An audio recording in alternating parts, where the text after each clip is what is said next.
Bienvenidos a una nueva edición del programa Pregúntale a un experto en esclerosis múltiple. Mi nombre es Andreina Barnola, soy manager en el área de desarrollo de programas y recursos de la Sociedad Nacional de Esclerosis Múltiple. Estoy feliz de estar aquí y poder moderar el programa el día de hoy. Antes de continuar, me gustaría reconocer y agradecer a nuestro patrocinador principal nacional del día de hoy, EMD Serono, y también a nuestro patrocinador nacional, Biogen. El apoyo de los aliados de la comunidad de esclerosis múltiple ayuda a la sociedad a alcanzar nuestro objetivo de proporcionarles información actualizada y el apoyo necesario a través de programas como Pregúntale a un experto.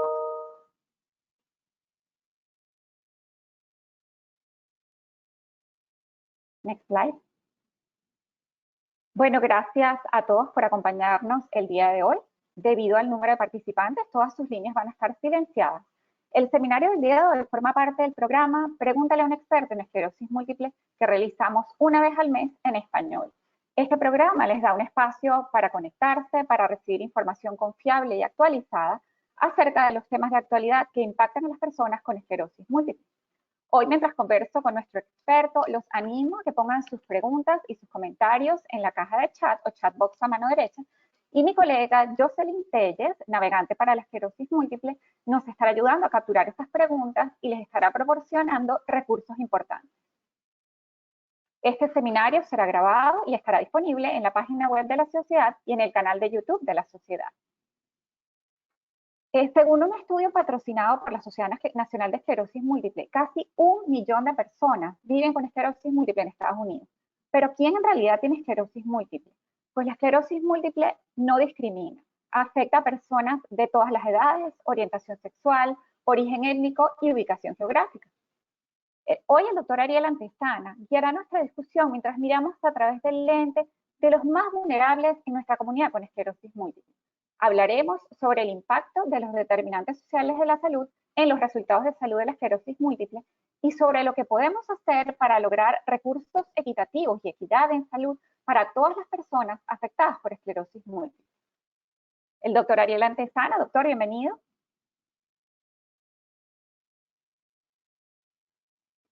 Hola Andreina, muchas gracias. Buenas tardes. ¿Cómo está? Un placer verlo de nuevo. Gracias.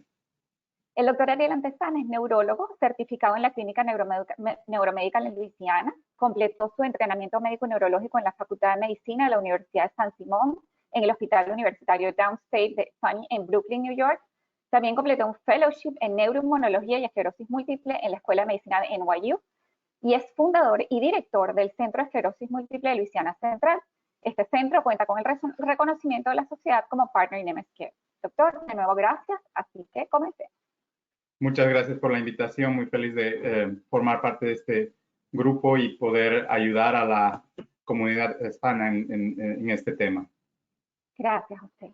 Doctor, tradicionalmente la gente pensaba que la esclerosis múltiple era una enfermedad de mujeres de ascendencia jóvenes y de ascendencia del norte de Europa. Sin embargo, ahora sabemos que una sola descripción física o una sola ubicación geográfica no representa la gran variedad de personas que pueden tener esclerosis múltiple.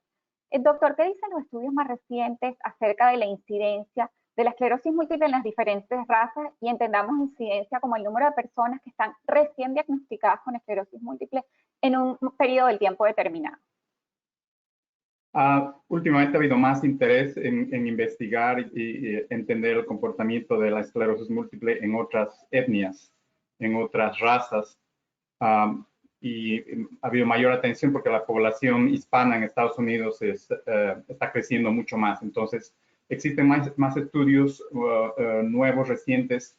Y sí, antes se pensaba que era muy raro en nativos hispanos o de otras razas, pero vemos que hay mayor número de gente diagnosticada. La incidencia, yendo a tu pregunta, ha estado aumentando. Esto probablemente por varios factores, pero tal vez el más importante es que los elementos diagnósticos permiten diagnosticar más temprano y más rápido y hay mayor conocimiento de la enfermedad en el grupo hispano más que antes, ¿no?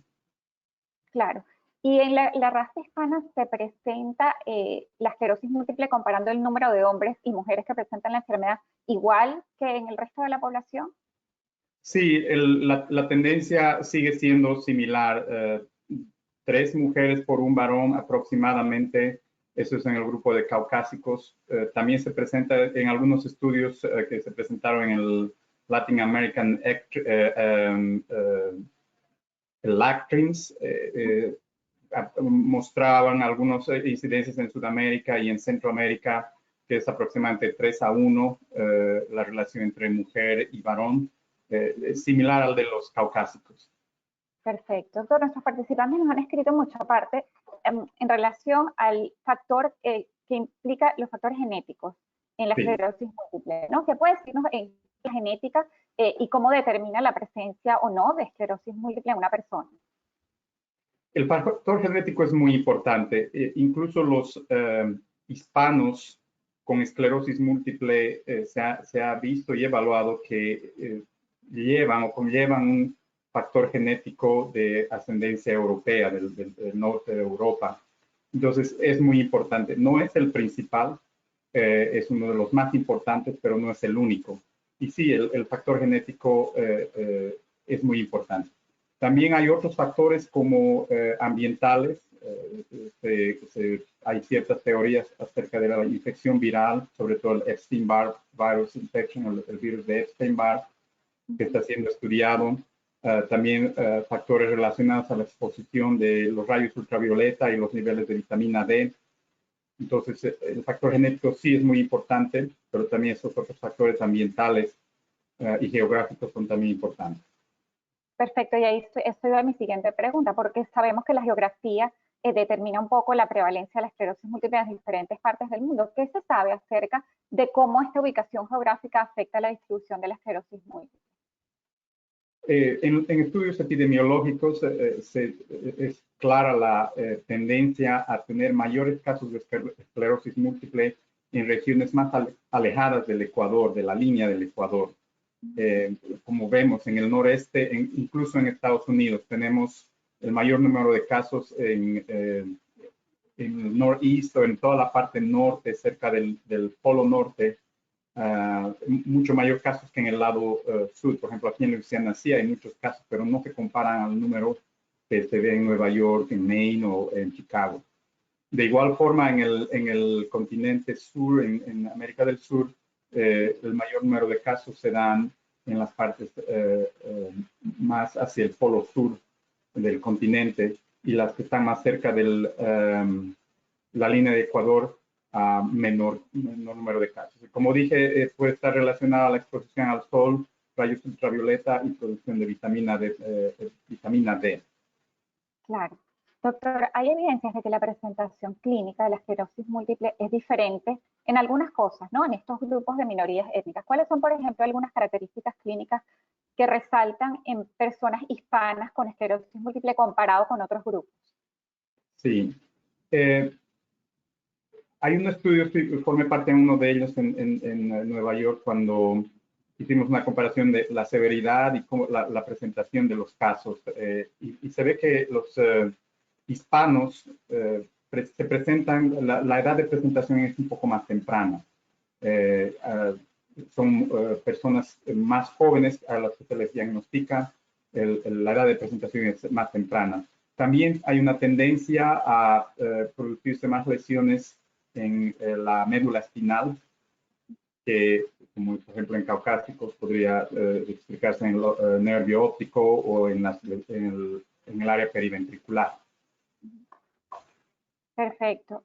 Doctor, ¿hay diferencia en la edad de inicio? Es decir, ¿se presenta en personas más jóvenes, en la población hispana, latina o de raza negra, o la edad de inicio es más o menos similar? Es bastante similar. Hay algunos estudios, como mencioné, algunos estudios en los que sí hay una tendencia a los pacientes hispanos de presentarse a mayor temprana edad. En otros que había revisado también se presentan a edad similar. O sea que varía dependiendo del estudio y también de dónde ese estudio se planteó. Hay estudios en Argentina, en Perú, en Brasil, y otros en Norteamérica. En algunos estudios de Norteamérica que revisé indican que la presentación es un poco más temprana, mientras que en el área de estudios en Brasil y Argentina se observa que la edad es muy similar a la de los caucásicos. Perfecto. En eso nos preguntó Raquel acerca de la progresión de la enfermedad. Ella quiere saber si hay diferencias en el curso de la enfermedad y en la progresión de la enfermedad. Si la población hispana progresa de forma con esclerosis múltiple, la progresión de la enfermedad es más rápida o más lenta, o si hay alguna diferencia. Toda esta información todavía sigue en investigación. Como vamos a hablar más adelante, la esclerosis múltiple en comunidades o en poblaciones minoritarias se conoce, pero no mucho, todavía estamos investigando. Pero lo que sí sabemos en algunos estudios que se han hecho en un par de centros, en un centro en Nueva York, indica que sí, los pacientes hispanos tienen una tendencia a la invalidez más rápido que los caucásicos. Estarían los afroamericanos, que tienen una progresión más rápida de la enfermedad. En segundo lugar estarían los hispanos y en tercero estarían los caucásicos, según ese estudio. Y algunos estudios similares que replican esos hallazgos. Perfecto. Bueno, doctor, gracias por esta información. Pasemos a nuestra siguiente sección, pero antes de continuar con nuestra discusión, quiero dar la bienvenida a los participantes que se están uniendo a nosotros en este momento y quiero que sepan que en el chat box está nuestra navegante para la esclerosis múltiple, Jocelyn Cuevas, respondiendo sus preguntas y capturando sus preguntas y proporcionándoles recursos importantes. Bueno, doctor, sigamos. Como estábamos diciendo, a pesar de que ya hay mayor conciencia sobre la esclerosis múltiple en estas poblaciones minoritarias como la población latina, el espectro de los resultados en materia de salud y del acceso a la atención en salud sigue siendo variable dependiendo de las comunidades, ¿no? Y hay muchos factores que influyen en la posibilidad que alguien tiene de estar sano o no. ¿Cómo puede definirle a nuestros participantes lo que es la equidad en salud en el caso de personas con esclerosis múltiple? ¿Qué significa esto? Bueno, sería el acceso igualitario a los programas de salud o a una atención médica adecuada. Un ejemplo sería que un hispano, un caucásico, un afroamericano tengan el mismo acceso al mismo doctor o al mismo grupo de doctores. Y por varias razones esta equidad no se da. Algunos de esos factores podrían ser el nivel socioeconómico, el grado de educación de muchas personas puede limitar la decisión de tomar o no de ir a ver a un doctor o no. Muchos pacientes pueden creer más en ciertas infusiones, ciertos tratamientos alternativos y no primariamente ir hacia un médico o un neurólogo que puede diagnosticar de forma temprana. De igual forma, la parte económica influye. Muchas poblaciones, sobre todo hispanas y en otras comunidades minoritarias, el acceso económico es también limitado y por tanto no pueden costear una atención médica o un medicamento. Eso sería algo que podría comentar. Perfecto, sí, igual era lo que quería comenzar con mi siguiente pregunta acerca de los determinantes sociales de la salud, que son todos esos que estaba hablando, el acceso económico, la educación, que determina que una persona tenga mejor o mayor acceso. Y sabemos que en cuanto a esto de los determinantes sociales de la salud, en la parte de salud, una dieta saludable, hacer ejercicio regularmente, controlar el estrés y todas estas estrategias de bienestar son clave para controlar la esclerosis múltiple. ¿Hay algunas diferencias, en especial en la comunidad hispana latina, en estos comportamientos de salud y que esto determine un poco cómo se presenta la esclerosis múltiple? Sí, bueno, es un tema que es bastante amplio en el que por diferentes circunstancias, muchos, incluso incluyendo nosotros, todas las personas tenemos dificultades para tener una vida saludable. No encuentro tiempo para ir al gimnasio, por ejemplo, o no encuentro tiempo para poder hacer ejercicio, tener una dieta adecuada porque mi horario de trabajo no me permite. Similar, en las comunidades hispanas conocemos pacientes que tienen que trabajar 10, 12 horas para poder llevar el alimento a la casa. ¿En qué momento podrían encontrar una reducción del estrés o una alimentación saludable si en el camino van a comer una pizza o una hamburguesa? Pues no, esos son limitantes, son factores que tienen que hablarse y tratar de reducir el nivel de estrés, reducir el impacto del trabajo y buscar alternativas, ¿no? Claro, y Pero en sí, esa misma línea, en las comunidades hispanas conocemos que la mayoría de nosotros trabajamos duro, trabajan bastantes horas al día y es difícil acomodar el nivel de estrés, una vida saludable, dieta saludable, ejercicio. claro, y en esta misma línea, como le decía, aparecen las enfermedades coexistentes o llamadas comorbilidades como diabetes, hipertensión, colesterol alto. ¿Son estas condiciones más prevalentes en las personas con esclerosis múltiple de origen hispano-latino? En general, hay una tendencia mucho más alta. Los casos de diabetes, de obesidad e hipertensión en la comunidad hispana es más elevado que en otras comunidades o en otros grupos étnicos. Y esos factores de riesgo, esas comorbilidades o coenfermedades, hacen que la esclerosis múltiple también siga un curso negativo con una progresión o un curso de la enfermedad más agresivo, se podría decir, o una progresión más rápida. Perfecto. Doctor, hablemos un poco del acceso a la atención médica, el acceso a los neurólogos y a los doctores. ¿Cuáles son, por ejemplo, algunas barreras a las que se enfrenta la población de minoría étnica, en este caso la población hispana, para acceder a la atención médica? ¿Y hay diferencia en la forma en que estas personas acuden a la atención médica? Es decir, van primero a un médico primario y luego al neurólogo, y eso retarda un poco el diagnóstico. ¿O cómo se presenta esta búsqueda de atención médica en la población hispana con esclerosis múltiple? Desafortunadamente es lo que usted dice. Muchos sistemas, sobre algunos seguros médicos, algunos centros de atención, primero requieren que el médico primario atienda al paciente, determine qué es lo que está pasando y después solicite una interconsulta con el neurólogo. Y en la mayoría de los casos eso funciona, pero sí retrasa el diagnóstico en algunos casos. El acceso de pacientes hispanos y cualquier otra comunidad que hable un lenguaje diferente al inglés aquí en Estados Unidos va a limitar el acceso a un neurólogo, porque no hay, todos los neurólogos en Estados Unidos no hablan español. Hay muy pocos o está aumentando el número, pero probablemente no como quisieran. Esta es una de las barreras. La otra barrera es la barrera que ya mencionamos, la barrera económica.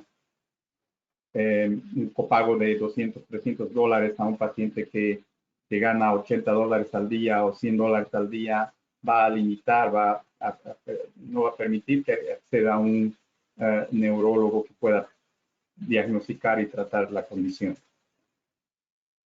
Entre otras barreras, nuevamente tener un seguro de salud que va a estar relacionado a la parte económica.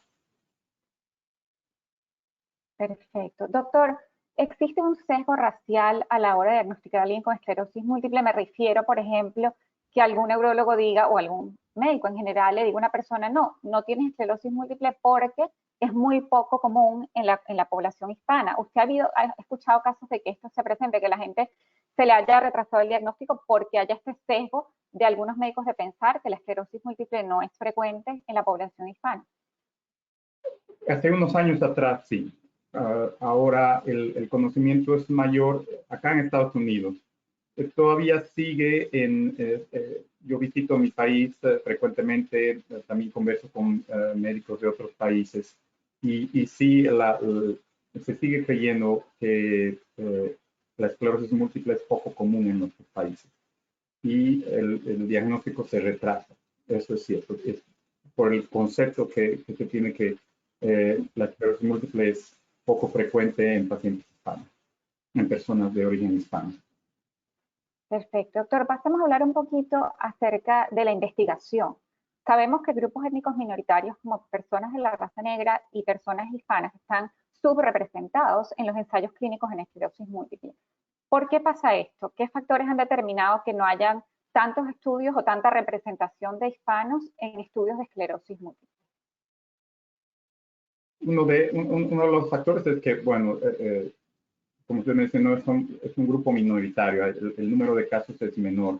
Muchos de ellos están subdiagnosticados, entonces no se conoce con totalidad el número de casos de esclerosis múltiple. Y tercero es la otra limitante, la barrera del lenguaje que ya habíamos mencionado, en el que muchos pacientes sienten temor de ir a a un centro de investigación. También otra razón que es muy importante son los conceptos que pueden algunos pacientes tener acerca de la investigación. Uno va a pensar que es ir a hacer un estudio de investigación, me van a meter agujas, me van a poner sustancias que me van a hacer daño, cómo voy a reaccionar a ellas. O sea, conceptos que tienen que ser aclarados y es importante informarse de qué se trata este estudio de investigación. Hay diferentes estudios de investigación, hay estudios en los que se investiga un medicamento, en los que se investiga el curso de la enfermedad, etcétera. Entonces hay diferentes formas de investigar y muchos pacientes tienen ese concepto donde yo voy a hacer el conejillo de Indias y no quiero eso. Claro, y en ese mismo sentido, ¿qué le dicen a nuestros participantes sobre la importancia que tiene que se escriban y que participen en estos estudios de investigación? Investigar en todo grupo, en varios pacientes es muy importante. La investigación es muy importante para poder desarrollar, entender, conocer la enfermedad, mucho más en grupos étnicos que no están bien representados en estudios clínicos. En varios estudios que realizamos no sabemos cómo el medicamento que ha sido aprobado y está circulando actualmente en nuestra comunidad en Estados Unidos, cómo en totalidad responden los pacientes hispanos, porque no tenemos una representación grande. Segundo, algo que yo les diría es que no tengan miedo, que pierdan ese miedo y que investiguen.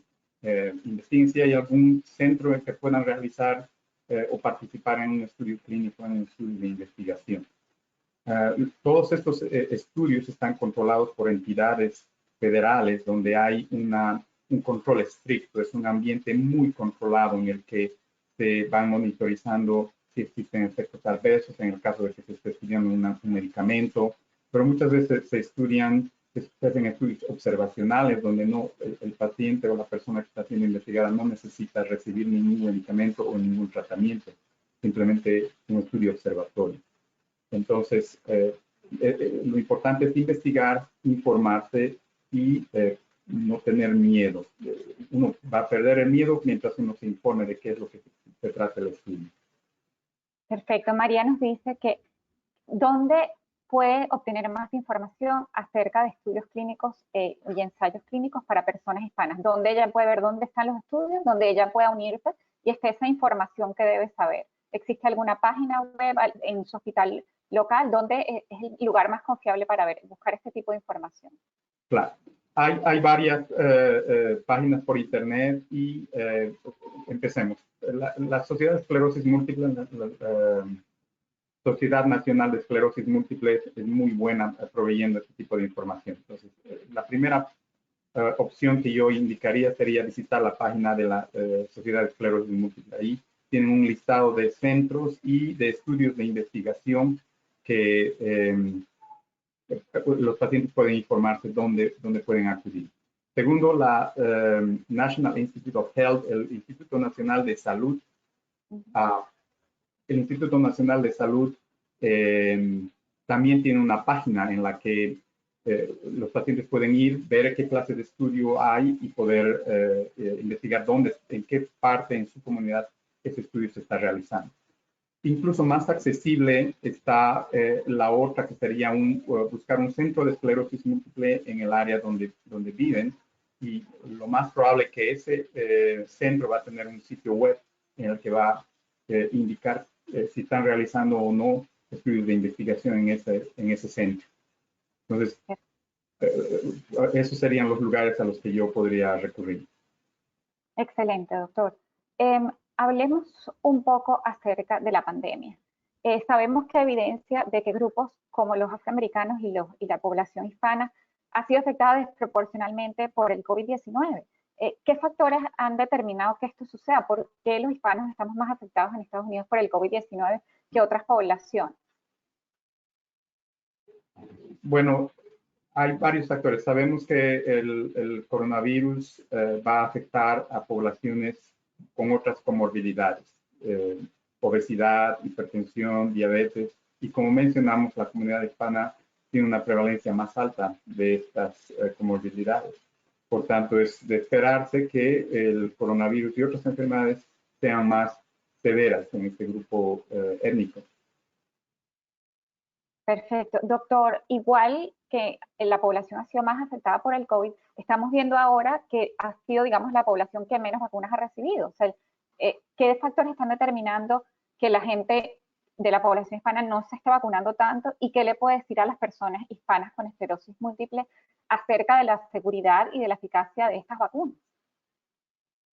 Sí, bueno, voy a responder la segunda pregunta primero.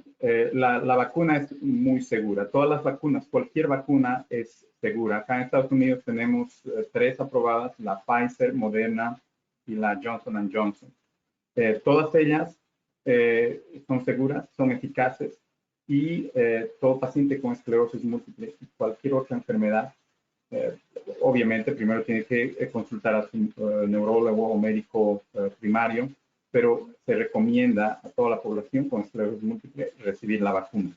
Ahora, esto va a depender de qué tipo de medicamento para la esclerosis múltiple esté recibiendo, cuándo empezar. Esos detalles es importante discutirlo con su neurólogo, pero la vacuna es segura, es eficaz y a no ser que haya una contraindicación relacionada a la vacuna, no hay ninguna relacionada a la esclerosis múltiple. Segundo, ¿por qué la población hispana no está recibiendo la vacuna, está recibiendo en menor cantidad que otras poblaciones? Puede responder a varios factores. Uno puede ser el acceso que se está dando a este grupo comunitario. Viven en áreas donde todavía no está accesible la vacuna, puede ser una razón. Otra razón es que los pacientes no estén acudiendo, tengan temor a recibir la vacuna. Entonces es importante informarse y cuando uno se informa ya comienza a disipar estos miedos que pueden existir. Perfecto, doctor. Y el mismo para las personas que estén vacunadas o tienen familiares que están vacunados, ¿recomienda usted que sigamos poniéndonos la máscara, manteniendo la distancia social, el lavado de manos? O sea, siguen estas medidas siendo igual de importantes que al principio, ¿correcto? Correcto. Todo paciente o toda persona, incluso vacunada, las recomendaciones siguen siendo las mismas. El distanciamiento social, el uso de la máscara, el lavado de manos, evitar agrupaciones numerosas. Perfecto. Next slide. Doctor, hemos hablado de las disparidades en la atención en salud entre estos grupos étnicos minoritarios, en especial en los latinos, y también hablamos de cómo estos determinantes socioeconómicos, del ambiente, genéticos, impactan los resultados en la salud. Ahora hablemos de qué cosas se pueden hacer para lograr un poco más de equidad en salud para las personas hispanas con esclerosis múltiple. Entonces, ¿qué le recomienda usted, por ejemplo, equipos médicos, ya sea médicos primarios, qué pueden hacer para darle una mejor atención a las personas hispanas con esclerosis múltiple? Bueno, los grupos médicos tenemos que incluir más a la comunidad hispana. Los pacientes, otro consejo que yo daría es que los pacientes en conjunción con los médicos puedan organizarse para poder tener grupos de soporte, grupos de educación y de esa forma toda la comunidad poder informarse y nuevamente disipar algunas preguntas, algunos miedos que puedan existir para poder tener una mejor educación, mejor acceso a la calidad de salud o a un neurólogo de calidad, como usted mencionaba. Perfecto. Por lo general, los médicos le dicen a las personas hispanas que tomen el control de su salud y que tomen el control de su enfermedad. ¿Qué significa esto para una persona con esclerosis múltiple? Que tome el control de su enfermedad o el control de su salud. ¿Qué es lo primero que deben hacer para empezar a vivir mejor con esclerosis múltiple? Bueno, muchos pacientes cuando decimos toma el control de tu enfermedad, me referiría o yo me refiero a que tengan mayor información, que se interioricen más sobre qué es la esclerosis múltiple, entiendan mejor la enfermedad, entiendan mejor qué tratamientos están recibiendo, cada vez que veo pacientes les digo, tienes un smartphone, por eso se llama smartphone, para que puedas anotar todo lo que tienes, cuándo te diagnosticaron, qué tratamientos recibiste, qué tratamientos recibes actualmente. Y toda esa información es muy valiosa para el personal de salud. Entonces, a eso nos referimos. Tomar control de la enfermedad es informarse más, mantener informado también al médico sobre todo lo que pasa en relación a la enfermedad y otras cosas que pueden influir a la enfermedad. Básicamente sería eso. Perfecto. Doctor, ¿qué le puede decir a las personas, en especial a los hispanos, sobre la seguridad y la importancia de los tratamientos modificadores de la enfermedad? Sabemos que hay personas que tienen la información equivocada y piensan que a lo mejor por los efectos secundarios o por diferentes razones no quieren comenzar a utilizar un tratamiento modificador de la enfermedad. ¿Cuáles son sus recomendaciones? Sí. No solo la comunidad hispana, veo que todas las comunidades o todos los pacientes tienen temor a cualquier efecto adverso. Es lógico, yo como médico también siento temor a algunos efectos adversos de los medicamentos y evito tomar, cuanto menos tome, mejor. Y eso muchos pacientes también nos comunican esta inquietud. Pero quisiera que alguien me diga qué medicamento no tiene efecto adverso. Y no hay, lamentablemente, todo medicamento va a tener algún grado de efecto adverso. En específico, los tratamientos para la esclerosis múltiple sí tienen efectos adversos que pueden ser muy bien manejados. Se puede tratar los síntomas de forma bastante simple. Hay tratamientos un poco más agresivos. Para el momento en que un paciente requiera esos tratamientos agresivos, significa que la enfermedad también es agresiva. Entonces, como paciente uno tiene que pensar, ¿qué prefiero? ¿Acumular daño, lesiones e invalidez a unos posibles potenciales, pero no presentes efectos adversos de ese medicamento? Entonces, todo es riesgo-beneficio. El beneficio de un medicamento que tiene sí ciertos riesgos, hay poner a la balanza y decir, tengo 2 hijos pequeños de 6 años y yo tengo esclerosis múltiple. Si no tomo el medicamento, puedo estar inválida o puedo complicarme con la enfermedad en 10 años. ¿Qué va a pasar con mis hijos?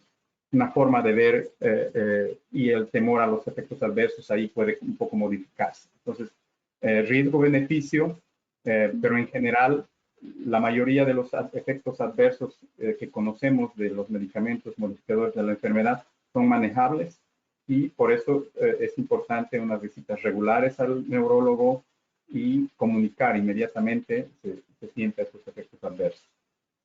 Perfecto. Next slide, please. Doctor, bueno, hemos conversado mucho acerca de este tema tan importante que son las disparidades en salud en la población hispana y me gustaría que comparta con nuestros participantes 3 aprendizajes que quiere que se lleven el día de hoy. Bueno, el primero es que se mantengan siempre informados acerca de, primero, qué es la enfermedad, las novedades acerca de la enfermedad, qué medicamentos existen y qué medicamentos vendrán. O sea, estar muy informado. La información es muy valiosa. Entonces, mantenerse informado es importante.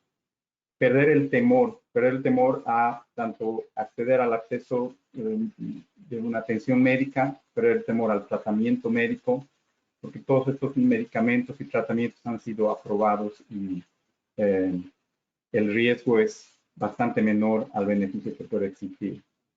Y tercero es que formar parte de las agrupaciones que puedan permitir un soporte. Es muy bueno sentirse parte de un grupo con similares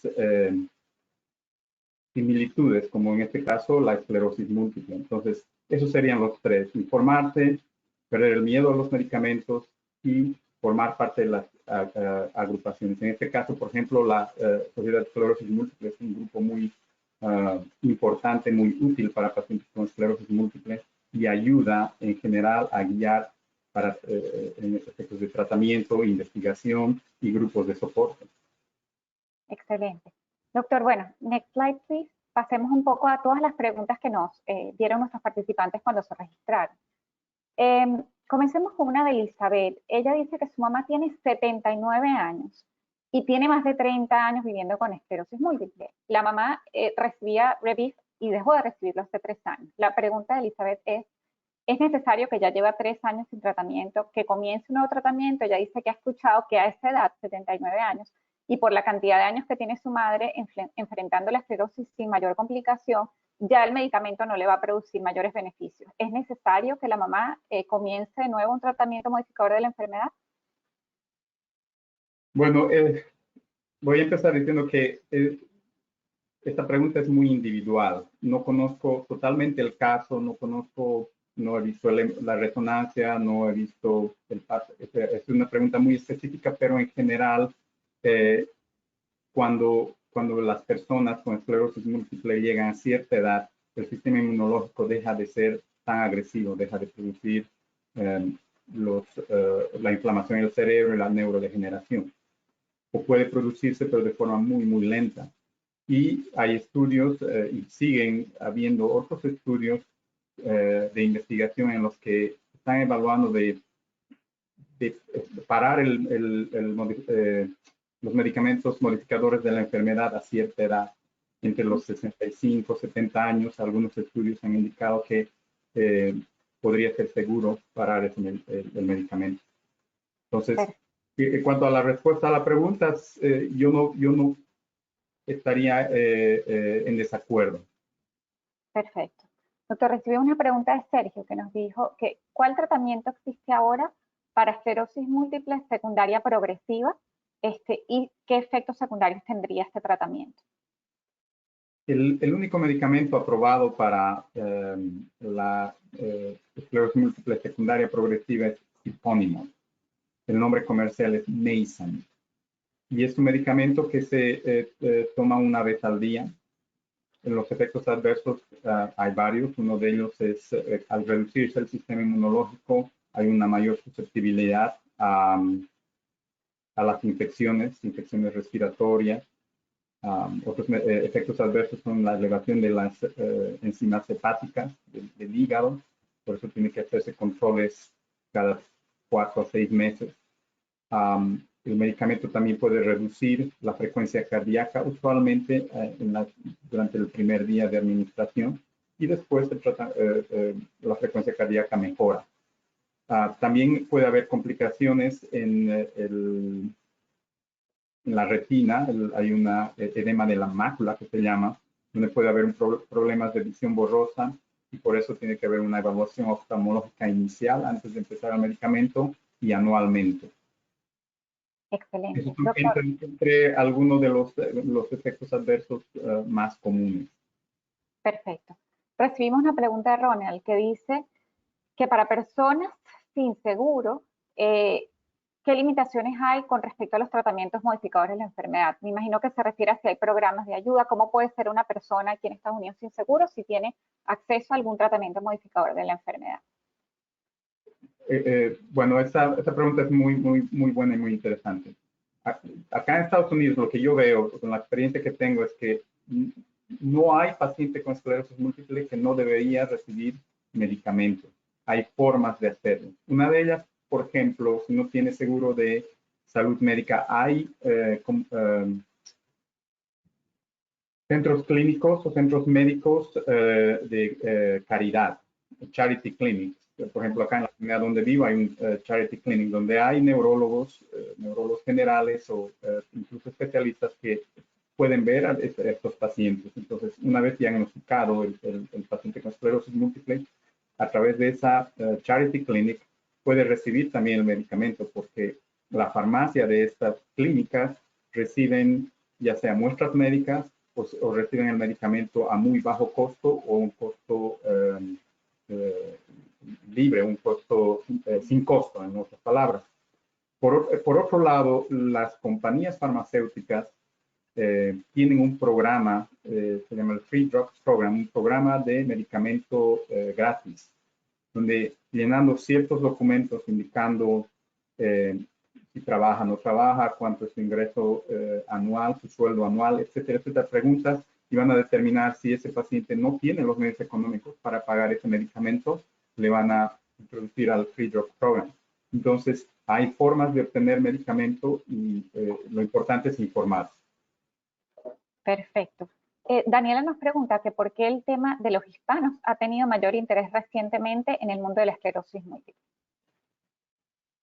Porque, bueno, ya conocemos bastante el mundo de los caucásicos, es decir, ya conocemos mucho y también el número de hispanos en nuestro país, en Estados Unidos, está incrementándose. Entonces, vemos más y más casos de esclerosis múltiple por diversas razones que ya hemos explicado. Por tanto, es importante conocer el comportamiento de la esclerosis múltiple en este grupo. Perfecto. Alan nos pregunta, dice, como hispano recién diagnosticado con esclerosis múltiple, ¿qué debo considerar a la hora de buscar un neurólogo? Idealmente, si ya fue diagnosticado con esclerosis múltiple, lo ideal sería un neurólogo que esté especializado en esclerosis múltiple, porque el manejo de la enfermedad se ha convertido en un tratamiento muy complejo. No solo es los nuevos tratamientos que existen, sino las complicaciones relacionadas a estos medicamentos, el tratamiento de los síntomas, que también es importante, y un tratamiento integral. Entonces, un especialista en esclerosis múltiple va a poder satisfacer todas las necesidades. Idealmente. Ahora, es difícil, hay comunidades que no tienen, a veces tienen que viajar 3 horas y es difícil para muchos pacientes, pero idealmente sería eso. Perfecto. Hablemos un poco del COVID, doctor, de preguntas que nos dieron acerca del COVID. Rosa dice si se ha observado algún efecto secundario por la vacuna en personas con esclerosis múltiple. Imagino que se refiere a un efecto diferente, a un efecto secundario diferente, o son los mismos efectos secundarios que para la población en general. Bueno, sí, hay estudios de investigación en pacientes con esclerosis múltiple que están recibiendo medicamentos modificadores de la enfermedad y la vacuna. Todavía no tenemos toda esa información, está en investigación. Pero en general, la recomendación de expertos y la recomendación de la comunidad de esclerosis múltiple es que los efectos adversos son los mismos. El riesgo, muchos pacientes con esclerosis múltiple tienen la pregunta de que al recibir la vacuna pueden tener una recaída, un flare-up, y no hay evidencia de eso. No hay evidencia de que produzca una exacerbación o que los efectos adversos de la vacuna sean mayores en pacientes con esclerosis múltiple. Perfecto. Doctor Juan pregunta, ¿cuáles son los beneficios de ser vacunado en comparación con no colocarme la vacuna? Bueno, al no ponerse la vacuna, uno está exponiéndose al riesgo de tener la enfermedad, y esa enfermedad puede ser muy severa, devastadora e incluso mortal. La vacuna va a producir que el sistema inmunológico pelee contra esta enfermedad y los efectos adversos pueden, es decir, puede que no haya efectos adversos, no tenemos 100% certeza de eso, y si hubieran son mucho menores, 100 a 1 en comparación a lo que puede ocurrir si uno no se vacuna contra el coronavirus. Perfecto. Doctora, aquí pregunta Ana, ¿qué vacuna es más recomendable? ¿La de vector viral o las vacunas de RNA mensajero? Toda vacuna disponible en la comunidad que uno está.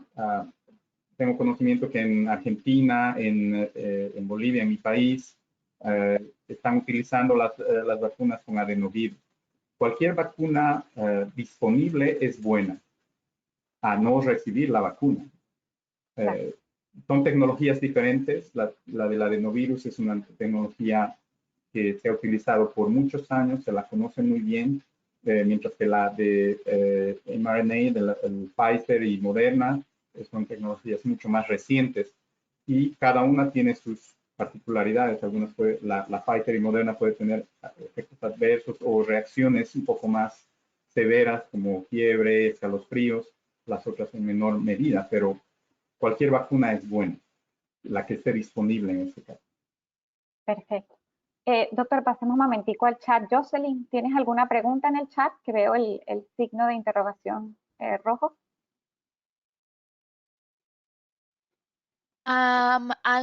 Claudia pregunta, ¿los ¿Los medicamentos modificadores de la enfermedad pueden causar osteoporosis?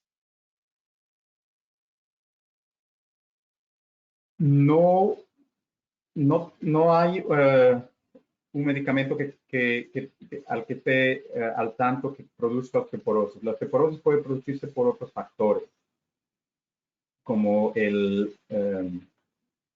la menor actividad física, el no realizar ejercicios, pueden producir osteoporosis.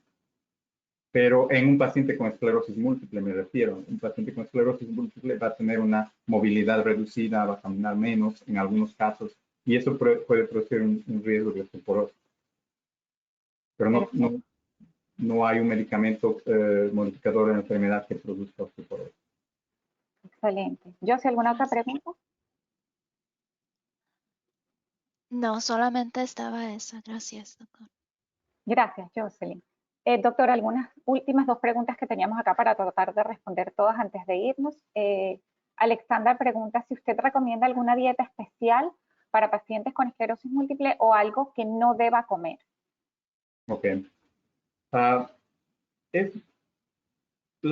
dieta es muy importante, una dieta saludable, una dieta rica en frutas, vegetales, cereales, es muy importante para la salud del intestino sobre todo, pero podemos hablar un poco en detalle, creo que tenemos algo de tiempo. Por ejemplo, un paciente con esclerosis múltiple que tenga una incontinencia urinaria o una frecuencia urinaria donde va muchas veces al baño debido a una vejiga neurogénica, ahí recomendaría evitar cafeína o cualquier bebida con cafeína porque va a irritar la vejiga y va a tener mayor frecuencia urinaria. Evitar alimentos que produzcan constipación o medicamentos que produzcan constipación en un paciente que ya tiene constipación. Algunos medicamentos que pueden producir constipación son la canela, por ejemplo, la banana. Entonces, en este caso, recomendaría a un paciente constipado aumentar la fibra vegetal, algunos cereales para aumentar el volumen de las heces. ¿Qué evitar en general es fumar? No fumar es lo más importante. Y evitar las grasas, los alimentos con muchas frituras, porque todos ellos van a producir grasas no deseadas en el organismo y eso puede producir unos efectos de mayor inflamación en el organismo. Perfecto. Doctor, Camila nos pregunta, ella dice, consideramos un brote, me supongo que se refiere a una recaída, tras 24 horas de tener el mismo síntoma, pero ¿qué pasa si tengo el mismo síntoma, no continuamente, pero varias veces en la semana? O sea, ella creo que está preguntando si tiene un síntoma algunas veces a la semana, si eso se considera una recaída. La definición es muy importante. Un brote, una recaída es un síntoma nuevo que dure 24 horas o más de 24 horas. En el caso de ella, si se presentó, por ejemplo, hay debilidad de la pierna, duró más de 24 horas, se solucionó por 2-3 días y vuelve a ocurrir una debilidad, se sigue considerando todo este periodo como una recaída. Ahora, dependiendo cuándo esa recaída se dio, si esa recaída se dio hace 6 meses, probablemente se dio una recaída y no hubo una recuperación completa. Y hay momentos en que durante el día en que los músculos pueden estar fuertes y a lo largo del día se produce un mayor uso de los músculos y se produce la debilidad y ahí la pierna se debilita aún más. Perfecto. Next slide, please.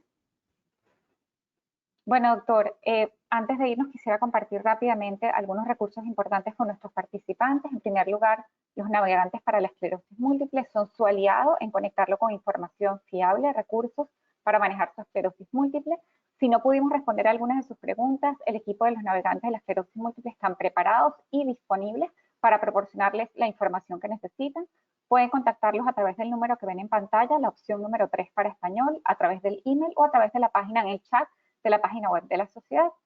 Igualmente, como ven ahí, tenemos recursos en español, de información en español, y grupos de apoyo, como dijo el doctor, que son muy importantes, que son bilingües.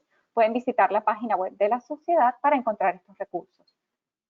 Igualmente no dejen de visitar la página del Centro de Control y Prevención de Enfermedades para las últimas guías con respecto al COVID-19. Y bueno, WOCMES del 2021 está aquí con nosotros. Este año nos encontrará donde estamos para conectarnos y celebrar y hacer una diferencia como nunca antes. Igualmente pueden ver la información del doctor Ariel Antesana en Neuromedical Clinic of Central Louisiana, la página web del centro y el número de teléfono para poder contactarlo para cualquier cosa. Next slide, please. Por favor, manténganse conectados con la Sociedad Nacional de Esclerosis Múltiple a través de todas nuestras cuentas en Facebook, Instagram, Twitter, en la página de YouTube, donde están guardados los videos, y por supuesto en LinkedIn. Los animo a darle like a las publicaciones, a suscribirse a la lista de correo de la sociedad para que sigan recibiendo información actualizada sobre la esclerosis múltiple y actualizaciones sobre los próximos eventos. Next slide. Bueno, doctora Antesana, ha sido verdaderamente un placer aprender de usted el día de hoy, tenerlo con nosotros nuevamente, así que muchísimas gracias de todo corazón y esperemos verlo pronto para que siga compartiendo sus conocimientos con la población hispana. Y antes de concluir, quiero animarlos a todos, gracias a todos por estar con nosotros también, quiero animarlos a que llenen por favor una encuesta que aparecerá en pantalla, que les toma menos de un minuto, díganos qué temas quieren oír, qué preguntas aún tienen y así les seguiremos dando información confiable para los temas en el futuro. Doctor, que tenga unas buenas noches y muchísimas gracias de nuevo. Muchas gracias a la Sociedad de Esclerosis Múltiple, es un placer para mí y estoy listo y a su disposición cuando ustedes quieran. Gracias a usted, hasta pronto. Que tenga buenas noches. Buenas noches.